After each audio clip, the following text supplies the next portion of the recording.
إن الحمد لله نحمده ونستعينه ونستغفره ونؤمن به ونتوكل عليه ونعوذ بالله من شرور أنفسنا ومن سيئات أعمالنا من يهد الله فلا مضل له ومن يضلله فلا هادي له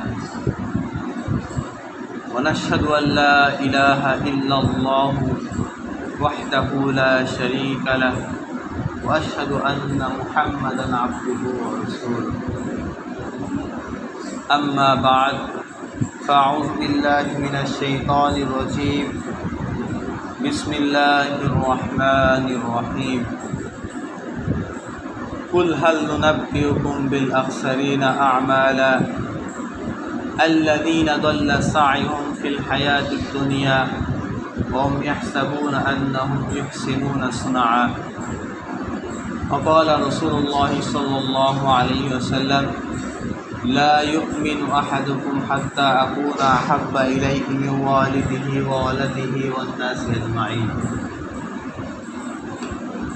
আল্লাহ পাক রব্বুল আলামিনের দরবারে শুকরিয়া আদায় করছি যে মহান আল্লাহ পাক রব্বুল আলামিন আমাদেরকে আগে মসজিদে এসে দিনের কিছু কথা শুনবার তৌফিক দান করেছেন।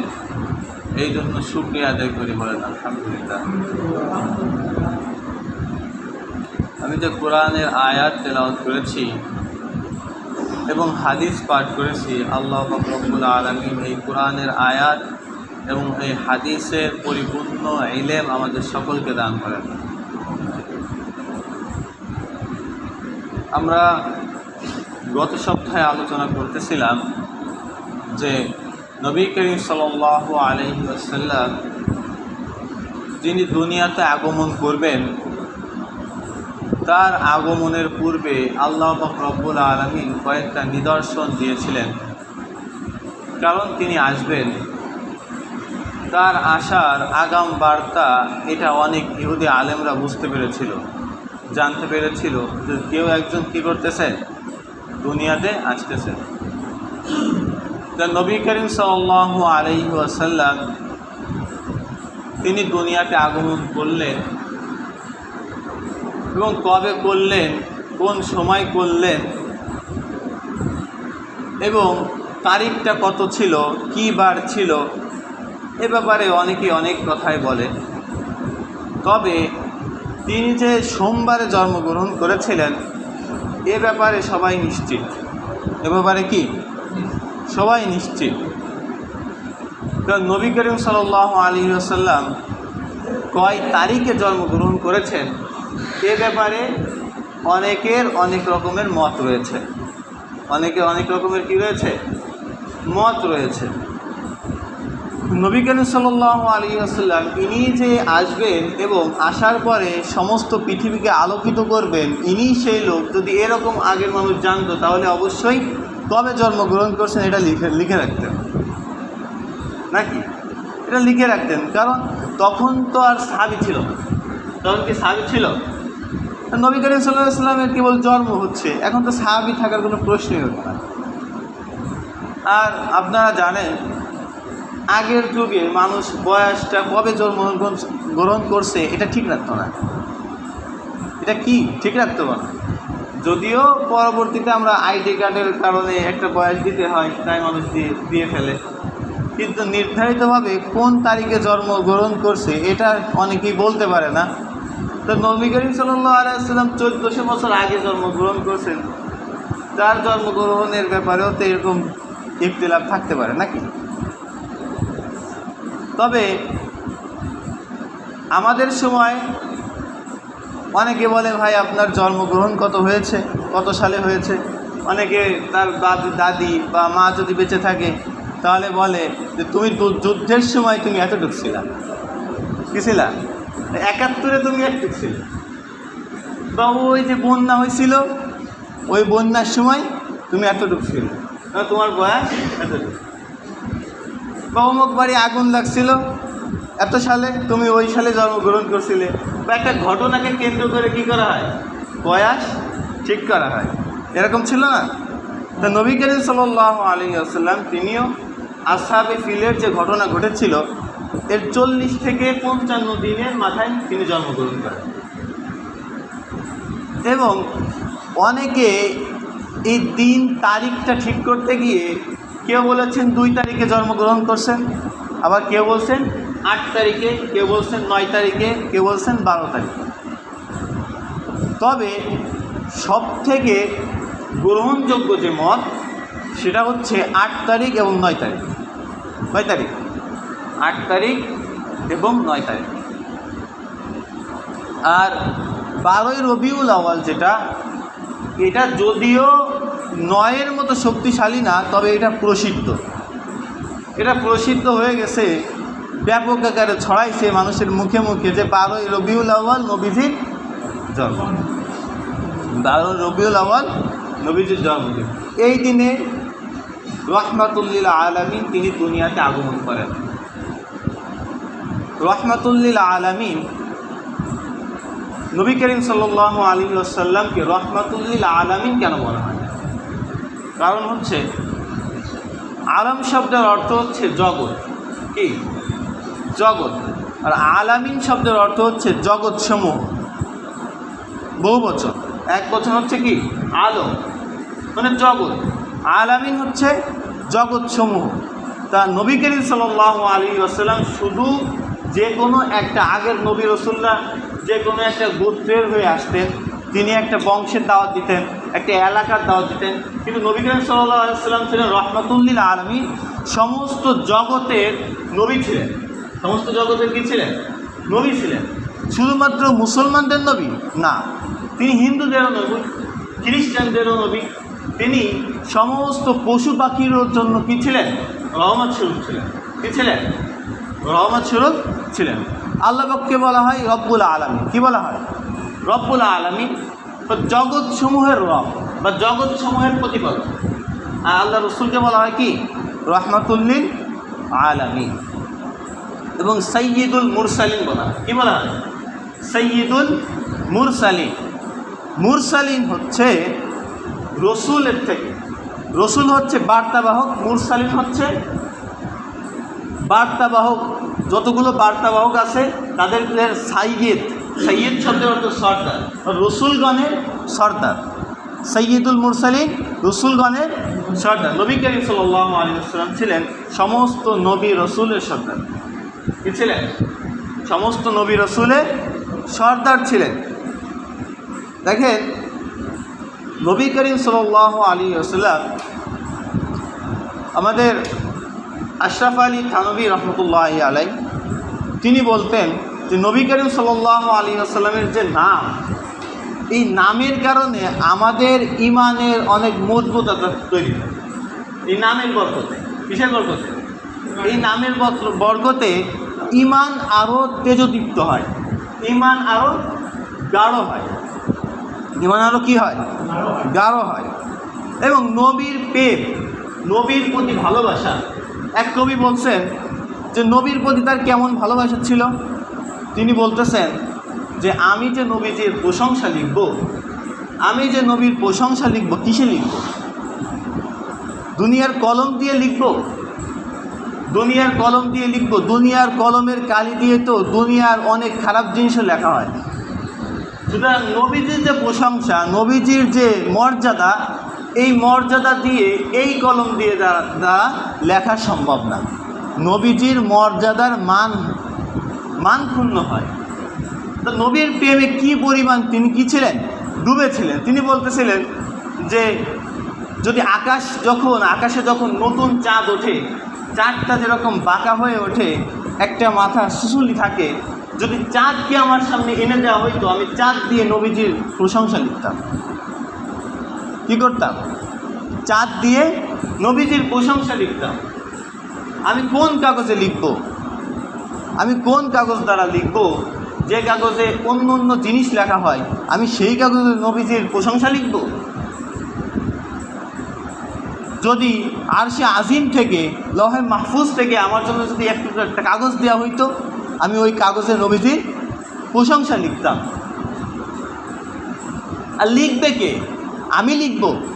আমার মতো জঘন্য একজন লোক নবীজির প্রশংসা লিখবে, নবীজির প্রশংসা তো লিখবে যে নাবালক, তা আমার মতন এত বড় পাপীর দ্বারা নবীজির প্রশংসা লেখা সম্ভব না, নবীজির প্রশংসা লেখা সম্ভব না। কবিতা নবীর প্রেমে এতটাই মগ্ন যে নবীর মর্যাদা ক্ষুণ্ণ হবে এ ব্যাপারে কী পরিমাণ সে কি সতর্ক, কী পরিমাণ সতর্ক। অন্য আর এক কবি বলতেছেন যে হে আল্লাহ, আমার যদি এরকম হইতো, যে তিনি ফার্সিতে বলতেছিলেন, ফার্সির একটা কবিতা বলতেছিলেন, হে জৌফ मदद कुल दर हजरत पे गिरा दे, दर हजरत पर गिरा दे, दारवान कहा उठ, मैं कहूँ उठ नहीं जाता। তিনি বলতেছেন যে হে রোগ, হে অসুস্থতা, তুমি আমাকে, নবীজির যে সাক্ষাৎ হয়, আপনারা যারা হজ করতে গিয়েছেন তারা জানেন যে নবীজির রওজা শরীফের পাশ দিয়ে একটা সালাম দিয়ে তারপর চলে যেতে হয়, দাঁড়ানো যায়, কী করা যায় না, দাঁড়ানো যায় না, দাঁড়াতে দেওয়া হয় না, অনেক সিরিয়াল থাকে, সালাম দিয়ে চলে যাইতে হয়। উনি বলতেছে যে মাদাদ কুল, হে যোগ মাদাদ কুল, হে রোগ, হে অসুস্থতা, তুমি আমাকে সাহায্য করো। যার হজরত পর গিরা দে, নবীজির রওজার সামনে যায় আমাকে অসুস্থ করে দাও, কী করে দাও, আমাকে অসুস্থ করে দাও। তো নবীজির রওজার সামনে যায় যদি আমি অসুস্থ হয়ে যাই, তখন তো আমাকে কোনো অ্যাম্বুলেন্স ছাড়া কোনো কিছুতে আমাকে নিতে পারবে না। তার অ্যাম্বুলেন্স আস্তে আস্তে যে সময়টা লাগবে, আমি নবী করিম সাল্লাল্লাহু আলাইহি ওয়াসাল্লামের ওই জায়গাটা অত সময় অবস্থান করতে পারি। তো দারোয়ান কাহা উঠ, আমাকে দারোয়ান বলবে উঠো, মেঘ কাহু উঠ নেই যাতা, বলে আমি উঠে যেতে পারতেছি না। এতটুকু সময়ের মধ্যে আমি নবী করিম সাল্লাল্লাহু আলাইহি ওয়াসাল্লামের রওজার ওইখানে থাকতে পারি। এটা ছিল কবিদের ভালোবাসা। এক কবি বলতেছে যে হে, আমাকে নবী করিম সাল্লাল্লাহু আলাইহি ওয়াসাল্লাম যে মিচকি হাসি দিতেন, গোলাপ যেরকম যখন কুড়ি থাকে তখন একটা মিচকি হাসির মতো কেমন যেন নবীজির হাসি সে গ্রহণ করে ফুটে ওঠে, নবীজির হাসি সে গ্রহণ করে বা স্মরণ করতে করতে সে ফুল ফুটে যায়।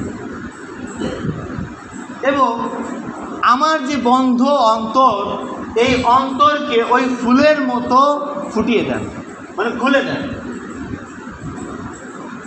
তো নবীজির প্রেমে এরকম অনেক অনেক কবি, লেখক, সাহাবা একরাম পাগল ছিলেন, মতওয়ারা ছিলেন।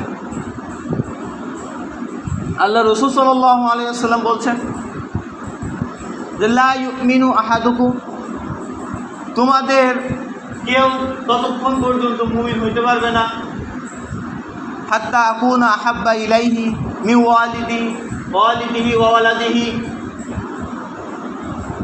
যে তোমাদের ততক্ষণ পর্যন্ত কেউ কী করতে পারবে না, মুমিন হইতে পারবে না, যে যতক্ষণ না তার সন্তান, তার পিতা এবং সমস্ত মানুষ থেকে আমাকে ভালো না বাসবে। সব থেকে বেশি কাকে ভালোবাসতে হবে? নবী করিম সাল্লাল্লাহু আলাইহি ওয়াসাল্লামের প্রতি সন্তানের থেকে, পিতার থেকে যতক্ষণ না বেশি ভালোবাসা হবে ততক্ষণ পর্যন্ত সে ব্যক্তি প্রকৃত মুমিন হইতে পারবে না। কী হইতে পারবে না? মুমিন হইতে পারবে না। হযরত ওমর রাদিয়াল্লাহু তাআলা আনহু এই হাদিস শুনছেন, শোনার পর তিনি বলতেছেন, ইয়া রাসূলুল্লাহ, আমার তো মনে হয় যে আপনার থেকে আমার নিজের প্রতি বেশি ভালোবাসা, আমি তো নিজেকে নিয়ে সন্দিহান, নিজের প্রতি মনে হয় যে বেশি ভালোবাসা, তাহলে কি আমি প্রকৃত মুমিন হইতে পারছি কিনা? আল্লাহর হাবিব বলছেন যে তুমি এখনও কামেল মুমিন হইতে পারো নাই। কি হইতে পারো নাই? কামেল মুমিন হইতে পারো নাই। ওমর রাদিয়াল্লাহু তাআলা আনহু কিছুক্ষণ পরে আবার আসলেন, এসে বললেন, ইয়া রাসূলুল্লাহ, আমার কাছে মনে হয়েছে যে আমার থেকে, আমার সন্তান থেকে, পিতা থেকে আমি আপনাকে বেশি ভালোবাসি। আল্লাহ রসুল বলছেন, হ্যাঁ, এখন তুমি কামেল মুমিন হয়ে গেছো। এখন কথা হচ্ছে যে ওমর রাদিয়াল্লাহু তাআলা আনহু কি আসলে মুমিন ছিলেন না তখন? প্রশ্ন আসে না যে ওমর রাদিয়াল্লাহু তাআলা এত বড় সাহাবী, তিনি কি তখন মুমিন ছিলেন না? ছিলেন, কিন্তু তার যে ভালোবাসা মহাব্বত, কোন মহাব্বত এটা বুঝতে পারেন না। আমরা সাধারণত আমাদের সন্তানদেরকে অনেক ভালোবাসি, তাই না? সন্তানদেরকে অনেক ভালোবাসি, নিজের থেকেও বেশি ভালোবাসি। যে আমার নিজের একটু ক্ষতি হোক, সন্তানের ক্ষতি না হোক, বা সন্তানের জন্য বিবি এইসা তেইসা করতে থাকি, সন্তানের জন্য আরেকজন ভাইকে একদম আমাদের এইখানে যা হয় ঢাল সরকি দিয়ে মারামারি শুরু করে দিই। সন্তানের কিছু হলে কী করি আমরা? সর্বোচ্চ দিয়ে চেষ্টা করি, বা সন্তানের মহাব্বতের কারণে, তাই না? পিতার ক্ষেত্রেও এরকম হয়। কিন্তু নবী করিম সাল্লাল্লাহু আলাইহি ওয়াসাল্লামের ভালোবাসাকে আমরা উপলব্ধি করতে পারি না, তাহলে কি আমরা মুমিন না? একটা প্রশ্ন আসে না যে আসলে কি আমরা মুমিন না? তবে হ্যাঁ, সন্তানের প্রতি পিতার যে ভালোবাসা, এটা হচ্ছে স্বভাবজাত ভালোবাসা। কী ভালোবাসা? স্বভাবজাত ভালোবাসা। কারণ পিতা থেকে সন্তান আসছে, তার ভিতরে কি আছে? পিতার কিছু অংশ আছে, এবং সন্তান পিতার থেকে পিতার সাথে লালিত পালিত হয়, যেটা স্বভাবজাত একটা ভালোবাসা তৈরি হয়। এবং নবীর সাথে যে ভালোবাসা, এটা হচ্ছে আকলি ভালোবাসা, বিতর্কত ভালোবাসা, জানার মাধ্যমে ভালোবাসা। আর সন্তানের সাথে পিতার ভালোবাসা, এটা স্বভাবজাত ভালোবাসা। কী ভালোবাসা? স্বভাবজাত ভালোবাসা।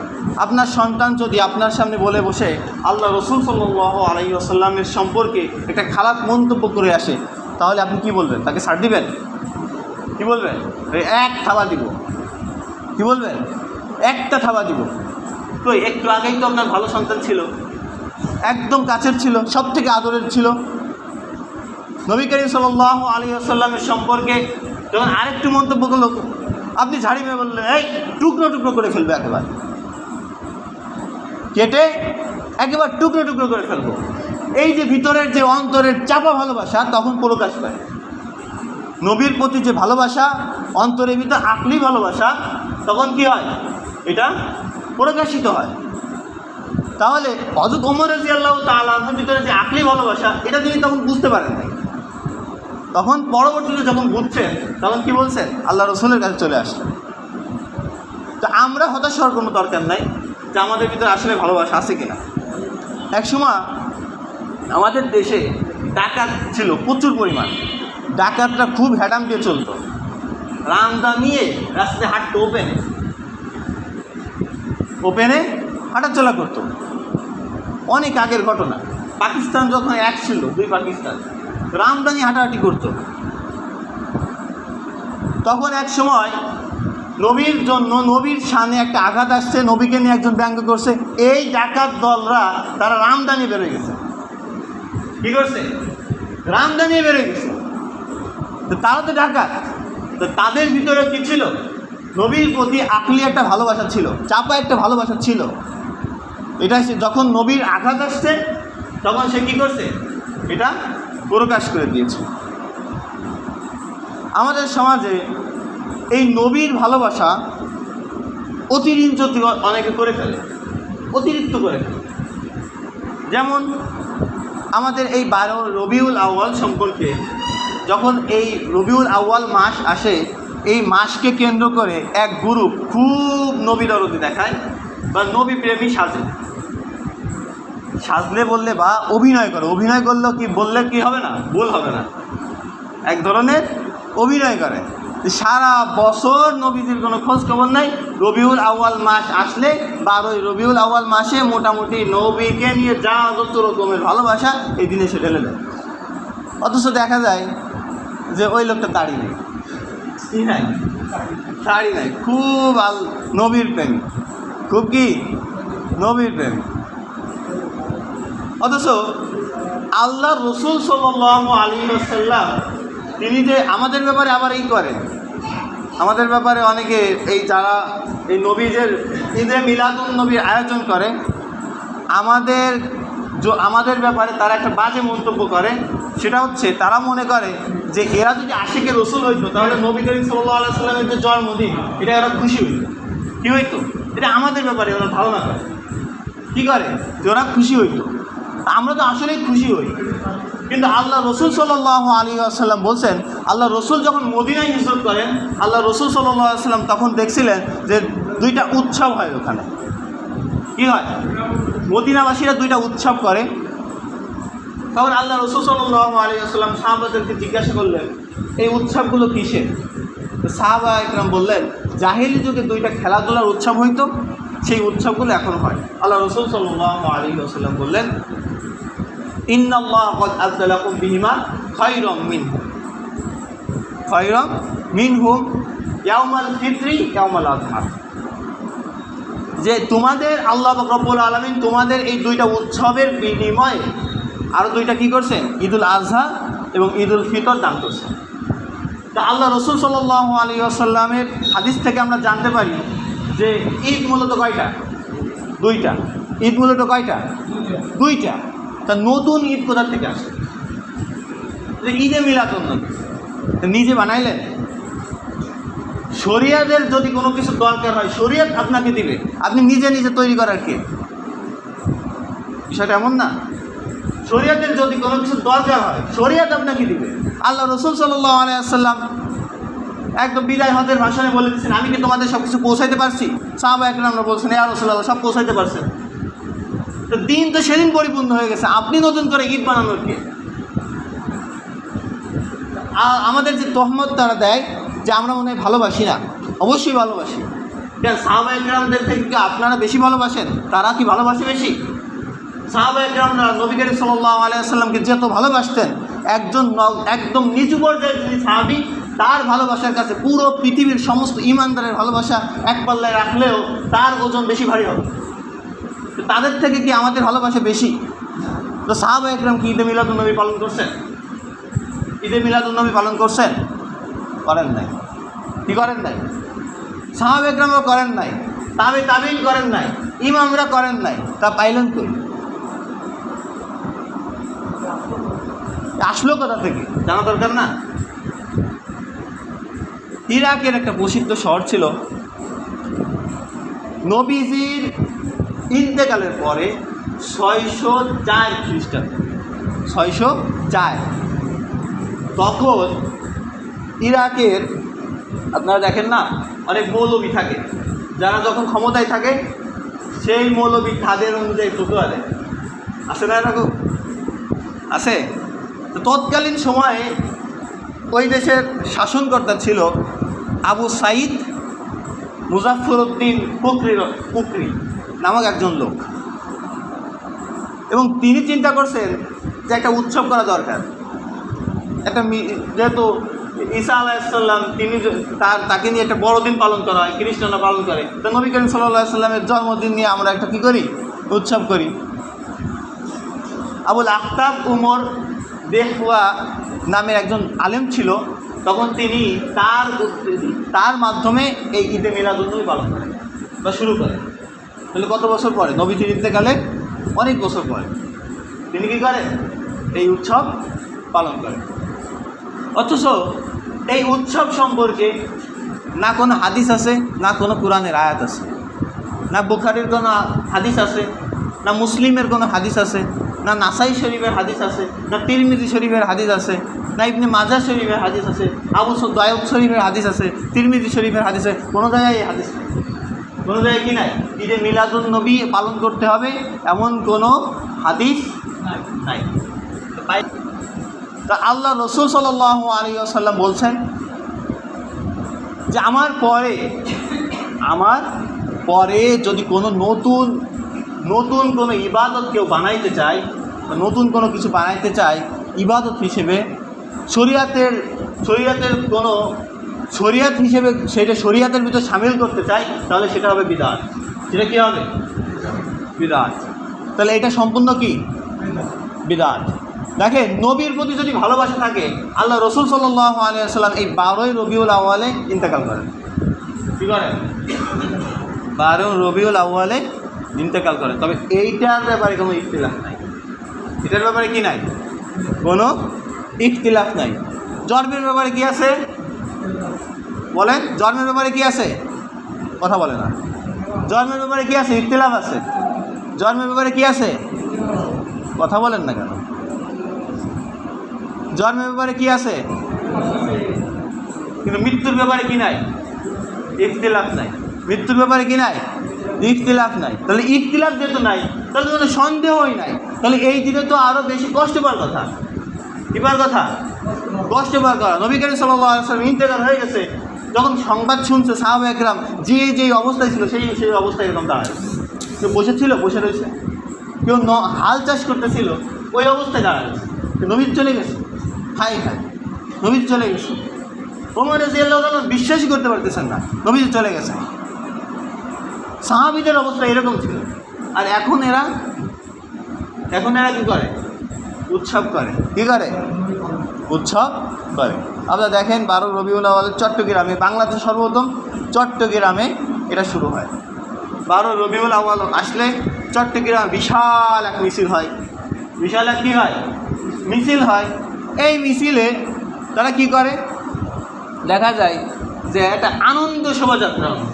কী করে? একটা মিছিল বের করে। কেউ আবার কী করে? পতাকা লাগায়, রঙের বেরঙের কী করে? পতাকা লাগায়। আবার কেউ বা কী করে? কাবা শরীফের মতন তৈরি করে। কেউ আবার তওয়াফও করে। কী করে? তওয়াফও করে। তাহলে এগুলো করা যাবে না। এগুলো থেকে আমাদের কী করতে হবে? বিরত থাকতে হবে। দেখেন ঈসা আলাইহিস সালাম যখন আল্লাহ তাআলা আকাশে উঠায় নেন, এর পরবর্তীতে 25শে ডিসেম্বর বড়দিন পালন করা হয়। 25শে ডিসেম্বর বড়দিন পালন করা হয়। এই 25শে ডিসেম্বরের সময় যখন সর্বপ্রথম পালন করবে, সর্বপ্রথম কী করবে? পালন করবে। একদল বলতেছে যে ঈসা আলাইহিস সালাম আমরা একটা বড়দিন পালন করব এবং এই দিনে কিছু ইনজিল থেকে একটু বিভিন্ন ইনজিল থেকে পাঠ করা হবে, মানুষজন শুনবে, দিনের কিছু ফায়দা হবে। একদল বলল দেখেন এটা শুরু করেন না, এটা কি শুরু করেন না, পরবর্তীতে ঝামেলা হবে। কী হবে? ঝামেলা হবে। এটাকে নিয়ে বাড়াবাড়ি, এটাকে নিয়ে কী হবে? বাড়াবাড়ি হবে। পরে ওই সময় যারা এটা আয়োজন করতে চাচ্ছিল তারা ওদেরকে মোটামুটি যা বলার বলছে, ওদেরকে কাফের মাফের যা বলার তা বলে দিচ্ছে। পরবর্তীতে আস্তে আস্তে কী হয়েছে? পরবর্তীতে এই খ্রিস্টানরা বড়দিন উৎসব করতে করতে একসময় চিন্তা করছে যে এই মসজিদের ভিতরে ও তাদের যে গির্জা, এই গির্জার ভিতরে দেখছে যারা একটু নামাজ কালাম মানে ওদের যে ইবাদত ছিল, ইবাদতগুলো যারা করে, যা ধর্মবিরোধী ছিল, তারাই শুধু আসে, আর কেউ আসে না। পরে তারা চিন্তা করছে একটু চাকচিক্য করলে মনে হয় ভালো হয়। একটু কী করলে? চাকচিক্য করলে ভালো হয়। তারা একটু আলো দিল, তারা একটু কী করলো? তবলা নিয়ে আসলো, তবলা বাজাইলো, দেখে একটু লোক আসে। চিন্তা করছে তাহলে আর একটু লোক আনতে হলে তাহলে একটু নাচ গানের ব্যবস্থা করলে মনে হয় ভালো হয়। কী করছে?